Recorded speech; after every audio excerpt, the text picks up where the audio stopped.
So last night I drove in Vegas for Lyft. I used to drive in LA for about like a year and a half, moved out here, settled out here for about 6 months and just been working my regular job. So last night I said it's time to get this in gear. I signed up for Postmates, Lyft, and Uber. I'm still waiting for Uber to properly background and go through that. It's like a 2-week delay. Lyft was quicker, and they have an office that's open on the weekends. So when you hear about people talking about Lyft being more driver friendly, that's a perk. That's an example. Anyway, so it was last night was March 23rd or something like that, 2018. I started driving about 8 o'clock and I targeted the Strip. And I wasn't prepared. I was not prepared. I went to I got the pings coming in, not like back to back. It wasn't surging. It wasn't looking hot pink, nothing like that around 8. It was just clear, so you're getting the minimum fare. I set a goal that I wanted to make at least $200 that night. I mean, I could do it in LA, but that was my goal. So, all right, got the trip request. First hotel was, I think, Cosmopolitan. Oh, it was so hard. It was so hard to find the person, and it was because it was so crowded. So much was going on. You have all the taxis, you have all the traffic, and then while taxi drivers have that front side service, it seems that Lyft and Uber drivers have designated places, and of course you don't have the heads up on that, and there's no signs.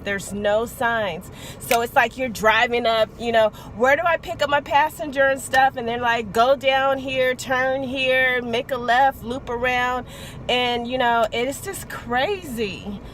I hate being unprepared. So I would recommend that go and target the hotels first before you turn your app on. Find out the pickup designation spots. Like, you have Wynn, you have Mandalay Bay, you have MGM, Cosmopolitan, and the list goes on and on. Know where they are. Know where you pick them up. Because I lost money that way just because I got frustrated. I told this driver, I was like, I left, but he was so cool. I came back, and I don't think he rated me, poorly, because he asked for, he gave me his car. So anyway, okay, and then after that, I had a drop off at the McCarran airport. All right, dropping off, that's not a disaster. Picking up, however, you have to know where the staging area is, so you need to check that in advance. I believe it's on Seaman or Swenson and Hartman, but do a Google search first, because you will not get trip requests for airport runs if you're not in that vicinity. The other thing is, when you're picking up from the airport, you could potentially and seriously, and it's no doubt about it, you're going to get a $100 fine. Security's on you. They are on you. They're on you. They're ready to give you a ticket. Case in point, I went, the app said go to passenger pickup terminal 1. I think I was picking somebody up from Delta or whatever. So I see the passenger, they see me, I see them, they're getting ready to come to my door. Just as they did that, security was like, if you get in that car, she's gonna get a $100 ticket. And it was my fault, but there was no indication on the app. I had to go to the upper level. And obviously the app didn't tell the passengers, because they came out where, other,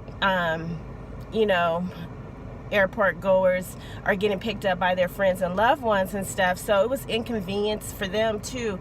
They canceled the trip. I had to circle back out. That was just a waste of time. So you have to go to the second level, passenger pickup. short-term parking, but that's something you need to do. You need to just go to the airport before you have an assignment and get the lay of the land. You really do. The other thing is that with Lyft, and this is the difference between Lyft and Uber, and quite frankly, I don't like this about Lyft. It depends on you. I don't like when I'm en route I have a passenger in my car and I haven't even dropped them off, but it's close. Lyft will automatically add somebody else to the trip, and I am a ratings watcher. I think it's best practices. Make sure that you're not getting somebody in your car that has a 2 out of a 5, which I got an acceptance. I accepted a trip by a guy that had a 2, and I didn't see that, but then I had to go back before I picked him up, and I noticed it was a 2, and I canceled him, and my acceptance rating went down. But anyway, Lyft does that. They'll just automatically add somebody else, and that's good for the fluidity. Money keeps flowing, but I watch the ratings because every passenger, just as every driver, earns their rating. Somebody that has a 2 out of a 5 threw up in the car, slammed doors, trashed your car, got into fights, very rude. They earned that too, just as a driver will earn their rating. Case in what else? Acceptance ratings with Lyft makes you do a lot to get their bonuses. That's another comparison between Uber.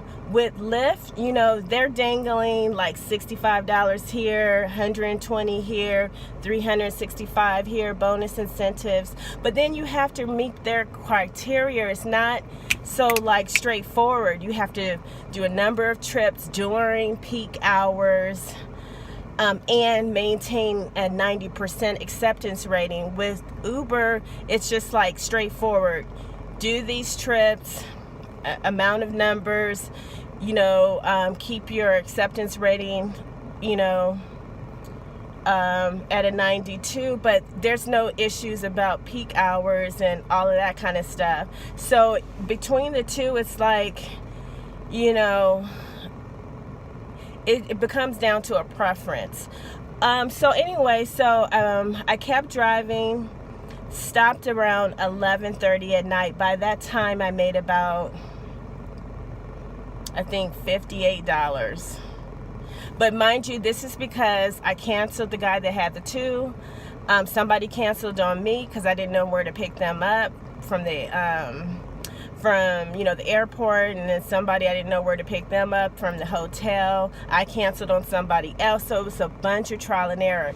Someone suggested that I go back and, because there's less competition, go back around 2 o'clock, do that 2 to 5, which I did, and back on that strip, and it was crazy because now you got everybody coming from the clubs and all of this kind of stuff, and it was even more traffic. And I thought I would have a smooth transition. That was the guy that I think I got it mixed up, or maybe I picked somebody, went to go pick somebody else up and told him I left. No, it was that guy. I told him, no, I'm gone. I'm just too frustrated. I'm so honest with passengers, and for me, either it flows or it doesn't. I'm always respectful, but I'm really honest. I didn't leave him hanging. I came back, and that was the guy that gave me his card and stuff, a promoter. I average about a 4.86, I think, when I was in LA. So I keep my car clean and, keep it smelling good. And I do have a command over the navigation, but everyone has a different learning curve. And I sure do have a learning curve out here in Vegas. I had a steep learning curve in LA's downtown, but I end up getting it. Everyone's different, but the key is getting organized, going to the places before you're really needed there to figure it out. So when I stopped about 5 o'clock, it didn't even hit me how tired I was until I got home, and and until I got home. So I think I got home around 5:30 because the sky started to change a little bit. And I cleared about $85, but it took me $40 to fill my tank, and my tank is just above half full. So then you do the math. You know, after 2 o'clock, you know, around that 2 o'clock area, it was all hot pink. That's the surging prices. Those are the peak prices. But they were, you know, they were short trips. And I didn't get too many of them because everyone was being picked up from complicated areas on the strip. So I need to reevaluate how I'm going to do this. Maybe it's going to take a few more times so that I'm more acclimated to Vegas, but I didn't make the money that I wanted. I definitely gained the experience. Today I'm going to try Postmates. It's on a Sunday. It's about $115, and they have a promotion that if you complete 30 deliveries, you get a $250 guarantee. So I'm trying to work that and flip it, you know, during the week with Lyft. I have to figure out that strategy because I have a full-time job. So anyway, I hope this was helpful for you. If you want to engage and leave a comment or a suggestion or something like that, let me know. I think I enjoy making the videos and stuff, so I may, you know, document another video. I may try to see if I can, you know, reach out to a community that feels that I have good content and it's helping you and stuff like that. My name's Yolanda. Thanks for tuning in, and stay safe out there. Do what you have to do to make your money. We need different streams of income until we find the one that's really going to push us through. And that's why I'm doing this. I have a full-time job, and then I have the other, you know, the Lyft and the Postmates on the side. And I'm just trying to work it together and stuff, and I really appreciate you tuning in to me. I hope this was helpful. Have a good day. Be safe out there. Look at the ratings of your passengers before you accept the ride. Know where you're going, you know, get the lay of the land, and happy driving. Make your money. Bye.